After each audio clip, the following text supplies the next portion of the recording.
नमस्कार। आज हम मध्य पूर्व की एक कह सकते हैं सबसे उलझी हुई और पुरानी जो भू राजनीति खींचतान है उस पर बात करेंगे। इजरायली ईरान संघर्ष। हमारे पास इस पर कुछ ज़रूरी स्रोत हैं और हम कोशिश करेंगे कि इस दशकों पुराने टकराव को समझें, मतलब ये शुरू कैसे हुआ, मुख्य मुद्दे क्या हैं और आगे क्या हो सकता है। और एक दिलचस्प बात से शुरू करते हैं। शायद आपको पता ना हो, ये दोनों देश हमेशा से ऐसे दुश्मन नहीं थे। 1979 की क्रांति से पहले जब शाह का राज था तो ईरान और इजराइल असल में सहयोगी थे। कृषि, सेना, यहां तक कि खुफिया जानकारी में भी सहयोग था। तो ये सब बदला कैसे? ये पूरी कहानी परत दर परत खुलते हैं। बिल्कुल। देखिए, 1979 की जो इस्लामी क्रांति थी वो एक बहुत बड़ा मोड़ था। अयातुल्ला खुमैनी जब सत्ता में आए तो ईरान एक इस्लामी गणराज्य बन गया और उन्होंने इजराइल को एक नाजायज मतलब अवैध राज्य घोषित कर दिया। उसे छोटा शैतान तक कहा। हाँ, छोटा शैतान, ये शब्द बहुत इस्तेमाल हुआ। जी, और यहीं से ईरान की वो फिलिस्तीन समर्थक और जायोनी विरोधी नीति शुरू हुई। और फिर उसने हिजबुल्ला और हमास जैसे जो इजराइल के दुश्मन गुट हैं उनका समर्थन करना शुरू कर दिया। ये दिखाता है कि कैसे एक राजनीतिक क्रांति ने पूरे क्षेत्र के समीकरण ही बदल दिए। और ये दुश्मनी सिर्फ बातों में नहीं है, ये कई मोर्चों पे दिखती है।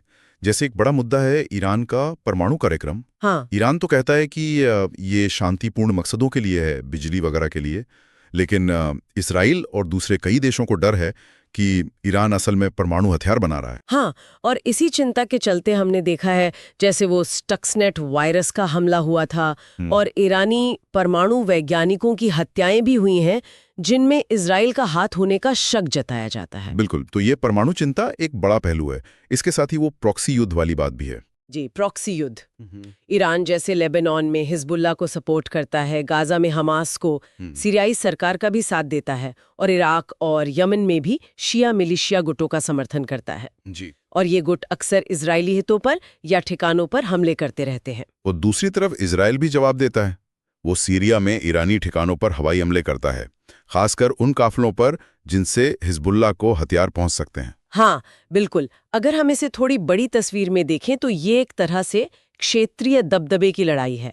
ईरान कह सकते हैं इस्लामी दुनिया का नेता बनना चाहता है और इजराइल साथ में कुछ सुन्नी देश जैसे सऊदी अरब वो ईरान के बढ़ते प्रभाव को रोकना चाहते हैं। हाँ, ये दिलचस्प है कि सऊदी अरब और इजराइल जो पारंपरिक रूप से दुश्मन रहे हैं वो ईरान के मुद्दे पर एक साथ आते दिख रहे हैं। जी, शाजा दुश्मन वाली बात है।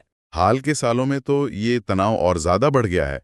जैसे 2020 में ईरानी जनरल कासिम सुलेमानी की हत्या हुई, उसमें भी कथित तौर पर इजरायली खुफिया मदद की बात आई थी। हाँ, वो एक बहुत बड़ी घटना थी। उसके बाद 2021 से 23 के बीच वो शैडो वॉर या छाया युद्ध चला। मतलब ऐसे हमले जिनकी जिम्मेदारी कोई सीधे नहीं लेता।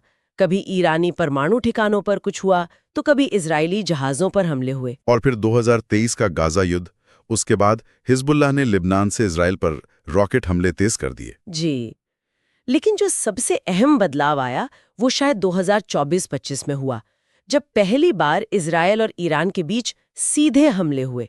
मतलब प्रॉक्सी के जरिए नहीं बल्कि सीधे। हाँ, ये बहुत बड़ी बात थी। ईरान ने सीधे इजरायली जमीन पर मिसाइलें दागी और फिर खबरें आई कि इजराइल ने भी ईरान के अंदर काफी गहरे हमले किए। बिल्कुल, ये सीधा टकराव एक नई और खतरनाक स्थिति है। दशकों के अप्रत्यक्ष युद्ध के बाद ये एक बड़ा बदलाव है। इसमें दुनिया की बड़ी ताकतों का क्या रोल है? अमेरिका को तो हमें पता है, वो इजराइल का सबसे बड़ा सहयोगी है। जी, अमेरिका का समर्थन इजराइल के लिए बहुत अहम है, सैन्य, आर्थिक, राजनयिक, हर तरह से। दूसरी तरफ रूस और चीन के ईरान के साथ करीबी रिश्ते हैं। रूस सीरिया में ईरान के साथ मिलकर काम करता है। चीन ईरान से बड़ी मात्रा में तेल खरीदता है, उसके साथ आर्थिक समझौते हैं। और वो खाड़ी देश जैसे यूएई, बहरीन। हाँ, उन्होंने अब्राहम समझौते के तहत इजराइल से रिश्ते सामान्य किए हैं और इसकी एक बड़ी वजह ईरान को वो भी एक साझा खतरा मानते हैं। तो मतलब ये गठजोड़ भी काफी पेचीदा हैं। बहुत ज्यादा। तो कुल मिलाकर हम क्या देख रहे हैं? ये एक ऐसी दुश्मनी है जिसमें विचारधारा है, क्षेत्रीय महत्वाकांक्षाएं हैं और परमाणु हथियारों का डर है। दशकों से ये चल रहा है और अब ये सीधा टकराव की तरफ बढ़ गया है। बिल्कुल। आगे क्या हो सकता है, इसके कई सिनेरियो बन सकते हैं। हो सकता है एक पूर्ण युद्ध छिड़ जाए जिसमें और भी देश शामिल हो जाएं, या फिर ये छाया युद्ध और प्रॉक्सी संघर्ष ऐसे ही चलता रहे, या फिर शायद परमाणु मुद्दे पर कोई समझौता हो जाए जिसकी उम्मीद कम लगती है। हाँ, आपसी अविश्वास बहुत ज्यादा है। जी, इसलिए दीर्घकालिक शांति की संभावना तो बहुत कम दिखती है। दांव पर बहुत कुछ लगा है, सिर्फ इन 2 देशों के लिए नहीं, पूरे क्षेत्र के लिए। इन स्रोतों के आधार पर एक आखिरी सवाल जो सोचने लायक है, दशकों तक ये प्रॉक्सी युद्ध और गुप्त ऑपरेशंस चलते रहे। अब जो ये सीधे हमले हुए हैं हाल में, इनके ऐसे कौन से अनदेखे या अनअपेक्षित परिणाम हो सकते हैं जिन पर शायद अभी तक ध्यान नहीं गया है? इस पर सोचना जरूरी है।